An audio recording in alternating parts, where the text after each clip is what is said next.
जय हिंद, जय भारत। आजादी के अमृत महोत्सव वर्ष में हम याद कर रहे हैं उन बलिदानों को जो इस देश को आजाद कराने के लिए दिए गए थे। दोस्तों, 13 अप्रैल 1919 को अमृतसर के जलियांवाला बाग में हुआ नरसंहार कभी नहीं भूलने वाली घटना है। उन्हीं दिनों कुछ और भी दिल दहला देने वाली घटनाएं हुई थी।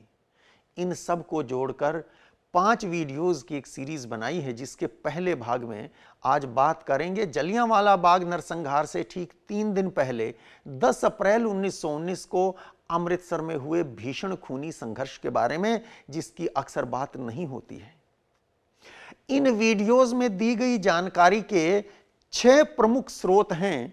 नंबर 1, जलियांवाला बाग नरसंहार और उन दिनों की अन्य घटनाओं की जांच के लिए अंग्रेज सरकार द्वारा गठित 8 सदस्यीय हंटर कमेटी की रिपोर्ट।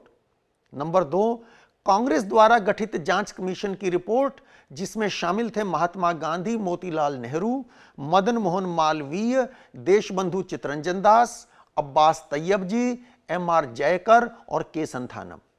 Number 3, RC. मजूमदार द्वारा लिखित history of freedom movement in India. Number 4, Pattabhi Sitaramayya लिखित कांग्रेस का इतिहास।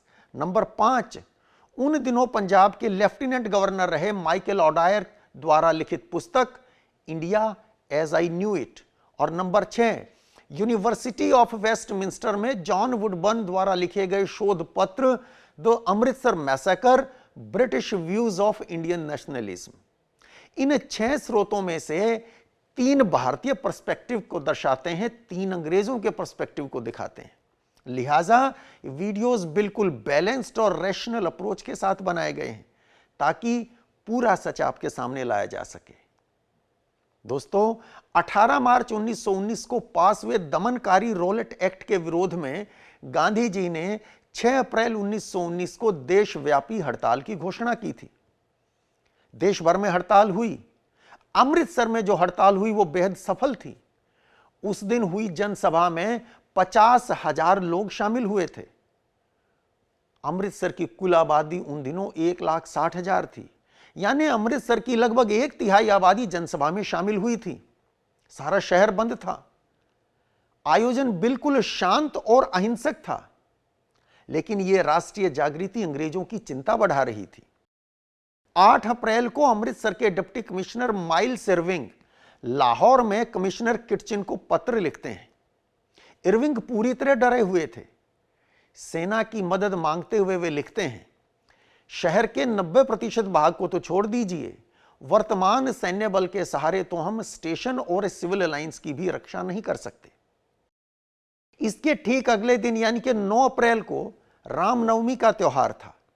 शहर में विशाल जुलूस निकला। हालांकि हिंदुओं का त्योहार था, लेकिन उस दिन राष्ट्रीय एकता का प्रतीक बन गया था। हिंदू और मुसलमान सब मिलकर बड़े चाव से भाग लिए थे। उस दिन भी कोई अप्रिय घटना नहीं घटी, पूरी तरह शांति बनी रही। फिर भी लेफ्टिनेंट गवर्नर माइकल ओडायर ने उसी शाम को लाहौर से आदेश जारी किया कि अमृतसर के प्रमुख कांग्रेस नेता डॉक्टर सत्यपाल और डॉक्टर सैफुद्दीन किचलू को तुरंत गिरफ्तार करके अमृतसर से दूर भेज दिया जाए। 10 अप्रैल की सुबह सुबह दोनों को गिरफ्तार कर लिया जाता है और धर्मशाला भेज दिया जाता है, जहां दोनों नजरबंद कर दिए गए। डॉक्टर सत्यपाल और डॉक्टर सैफुद्दीन किचलू की गिरफ्तारी की खबर तुरंत शहर में आग की तरह फैल जाती है। लोग हॉल बाजार चौक में इकट्ठा होने लगे। भीड़ अमृतसर के deputy commissioner mister miles Irving के बंगले की तरफ चल पड़ती है। इरादा था उनसे अपने नेताओं की रिहाई की गुहार करना। सभी लोग निहत्थे थे और पूरी तरह शांत भाव से आगे बढ़ रहे थे। रास्ते में कई अंग्रेज मिले, किसी को कुछ नहीं कहा। अंग्रेज म्युनिसिपल इंजीनियर मिस्टर जार्मन इसी भीड़ के पास से गुजरा, नहीं किसी ने रोका टोका। लेकिन उसके बाद जो हुआ वो किसी ने सोचा नहीं था। और वो कैसे कैसे क्या क्या हुआ वो हम एक नक्शे की मदद से समझेंगे।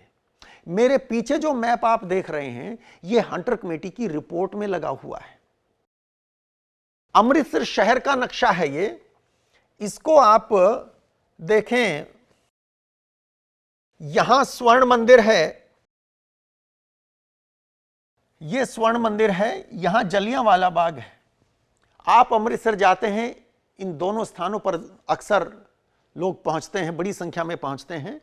इसके आसपास ही घटनाएं घटी। हाल बाजार चौक पर भीड़ इकट्ठा होती है और इरादा है कि यहां से, यह हाल बाजार चौक था साहब, हाल बाजार चौक पर लोग इकट्ठा होते हैं। यहां पर इरादा था कि इस रास्ते से होते हुए यहां हॉल गेट के पास से जाएंगे, यह रेलवे लाइन थी। इसके पार यहां पे, इधर यहां पे माइल्स इरविंग डिप्टी कमिश्नर का घर है, उसके पास जाना था, उससे मिलना था। लेकिन जब ये लोग यहां पर पहुंचते हैं रेलवे और ब्रिज पर, तो वहां पे अंग्रेज घुड़सवार सैनिक चौकी थी यहां पर, इस पुल के दूसरी तरफ। जब भीड़ वहां पहुंचती है तो भीड़ को पुलिस रोकती है, लोग धक्का देते हैं और वो घुड़सवार पीछे हटने को मजबूर हो जाते हैं। कुछ देर बाद वहां deputy commissioner miles Irving, assistant commissioner mister baked और डीएसपी प्लमर भी पहुंच जाते हैं। चूंकि भीड़ रोके नहीं रुक रही थी, पर पूरी तरह शांत थे लोग, दो अंग्रेज घुड़सवार सैनिक घोड़ों से उतरते हैं और यहां पर एक पुलिया थी, उस पुलिया की ओट लेकर भीड़ पर गोली चला देते हैं। 3-4 लोग मारे जाते हैं। जब लोग मारे जाते हैं तो भीड़ इधर उधर लोग भागने लगते हैं। जब यह खबर शहर भर में फैलती है कि वहां गोलियां चली हैं और लोग मारे गए हैं, तो और भी लोग आने लगते हैं। और अब जो लोग आ रहे थे वो एक ही रास्ते से नहीं आ रहे थे, वो सिर्फ हाल गेट की तरफ से नहीं आ रहे थे, बल्कि ये लोगट गेट, हाथी गेट, इधर से भी लोग अब उधर पहुंचने लगते हैं। पहले हाल गेट की तरफ से जा रहे थे, अब लोग लोहगढ़ गेट और हाथी गेट से भी इस कैरियज ब्रिज की तरफ पहुंचने लगते हैं। भीड़ बढ़ती जाती है और जब यह भीड़ बढ़ती जा रही है तो बंदूकें तान ली जाती हैं। दो स्थानीय वकील गुरदयाल सिंह सलारिया और मकबूल महमूद पुलिस से आग्रह करते हैं कि हमें मौका दिया जाए, हम भीड़ को समझा बुझाकर यहां से वापस लौटा देंगे। डिप्टी सुपरिंटेंडेंट ऑफ पुलिस प्लोमर कहता है कि तुरंत ऐसा होगा तो ठीक है, वरना हम गोलियां चलाएंगे। ये दोनों लोग यहां भीड़ जो इकट्ठा थी उस भीड़ को समझा रहे थे, सलारिया और मकबूल महमूद, और लगता था कि लोग पीछे हट रहे हैं, लौट रहे हैं। तभी भीड़ में से कुछ लोगों ने सैनिकों पर पत्थर फेंक दिए। देखिए, भीड़ में सुबह जब लोग इकट्ठा हुए थे तो वो आजादी के सिपाही थे। उसके बाद जैसे जैसे भीड़ बढ़ती गई, कुछ असामाजिक तत्व भी इसमें जुड़ते गए और अंग्रेज पुलिस के अपने लोग भी भीड़ में शामिल हो जाया करते थे, ताकि उस पूरे आंदोलन को खराब किया जा सके, बदनाम किया जा सके। ऐसे कुछ लोगों ने पुलिस पर, सेना पर पत्थर फेंके और यही चाहते थे अंग्रेज। अब दूसरी बार फिर से गोलियां चल गईं और अब जब गोलियां चली, 2 बजे के आसपास का समय था, 20 से ज्यादा लोग वहां मारे गए। ज्यादातर लोगों की पीठ पर गोली लगी थी, जो इस बात का प्रमाण था कि लोग वापस लौट रहे थे और लौटते लोगों को गोलियां से भुना गया। गोलियां कमर से ऊपर लगी थी, यह इस बात की गवाही दे रहा था कि गोली चलाने का मकसद भीड़ को तितर बितर करना नहीं, बल्कि अधिक से अधिक लोगों की जान लेना था। यूनिवर्सिटी ऑफ वेस्टमिंस्टर में जॉन वुडबर्न के शोध पत्र the Amritsar massacre British views of Indian nationalism के अनुसार पुलिस की गोली से उस दिन कुल 28 लोग मारे गए थे और 123 लोग घायल हुए थे। छोटा नंबर नहीं है। 28 लोग अमृतसर में 10 अप्रैल 1919 को अंग्रेजों ने भून दिए थे, 123 घायल थे।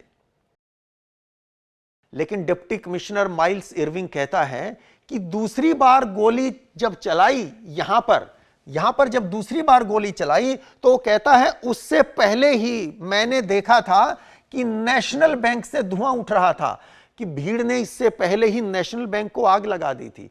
और डीएसपी प्लोमर कहता है कि मैंने भी देखा था दूसरी बार गोली चलाने से पहले कि टेलीग्राफ ऑफिस को भीड़ ने घेर लिया था, आक्रमण किया था।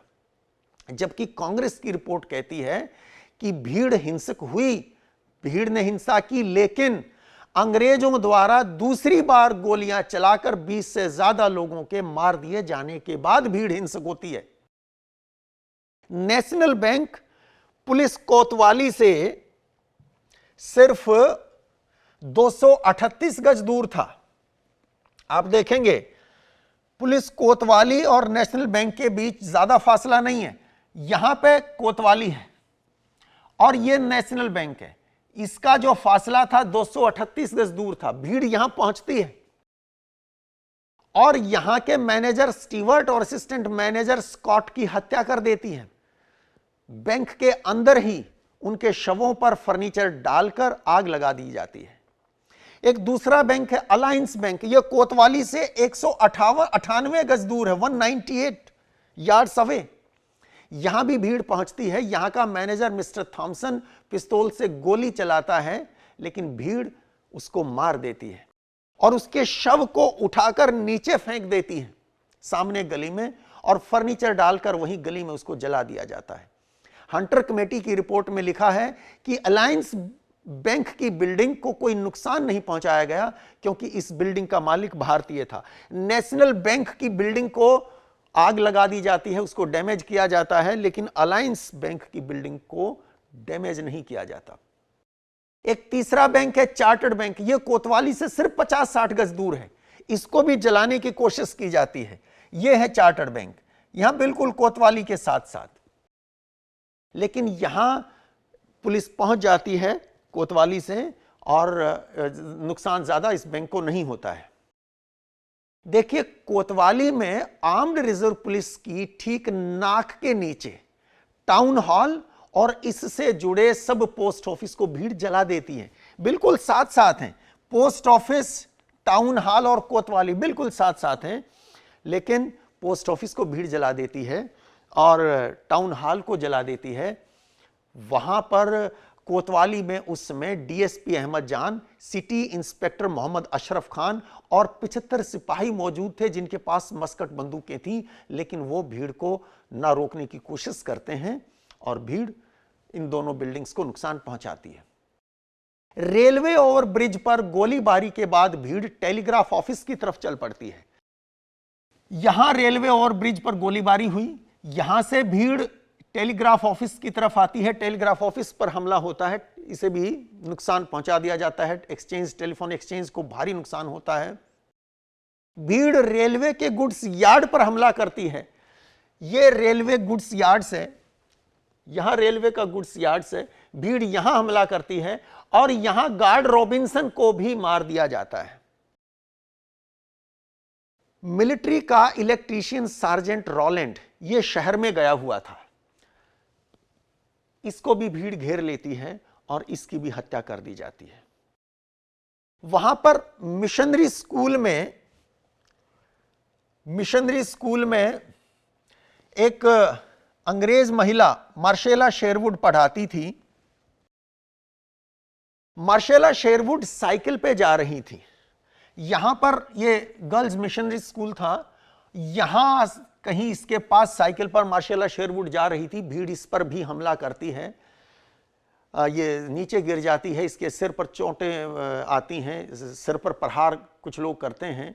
मैंने जैसा पहले भी कहा, अब इस समय तक भीड़ में सिर्फ आज़ादी के सिपाही ही शामिल नहीं थे, कुछ अराजक तत्व भी उसमें शामिल हो चुके थे।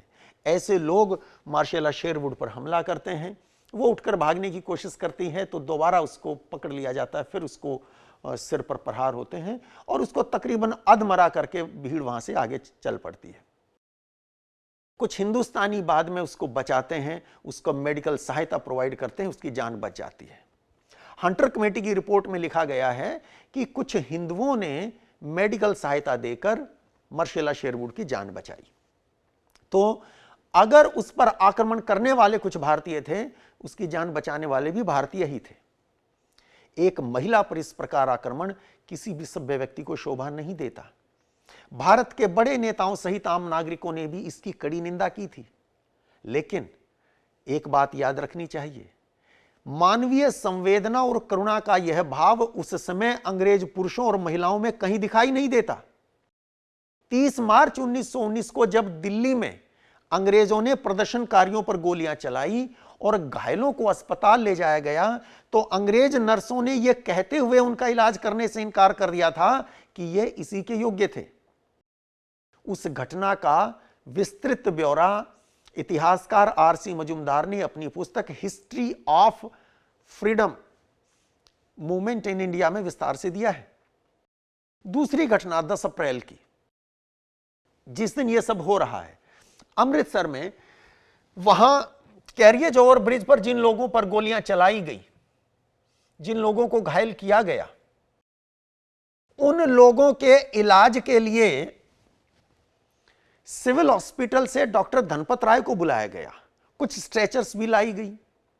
लेकिन डीएसपी प्लॉमर ने जब यहां पर देखा ये सब, तो उसने सब लौटा दिया, ये कहते हुए कि अपनी व्यवस्था ये लोग खुद करेंगे। यानी अंग्रेज गोलियां चलाएंगे, जान ले लेंगे, घायल करेंगे, लेकिन इलाज नहीं होने देंगे। मजबूर होकर लोग घायलों को उठाकर डॉक्टर केदारनाथ के घर चले गए ताकि वहां पर इलाज हो सके। डॉक्टर केदारनाथ का घर फीमेल हॉस्पिटल के निकट था।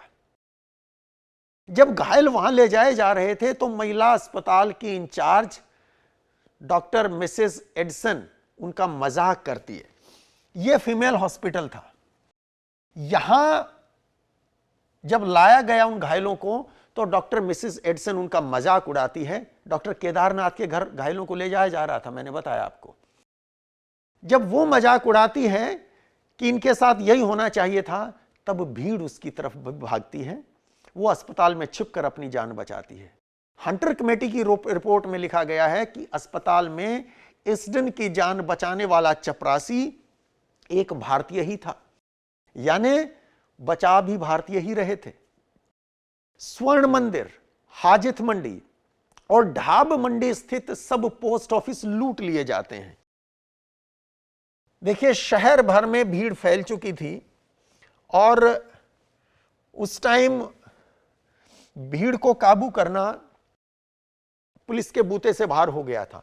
यहां स्वर्ण मंदिर है, इसके सामने इस पोस्ट ऑफिस को इसको लूट लिया जाता है।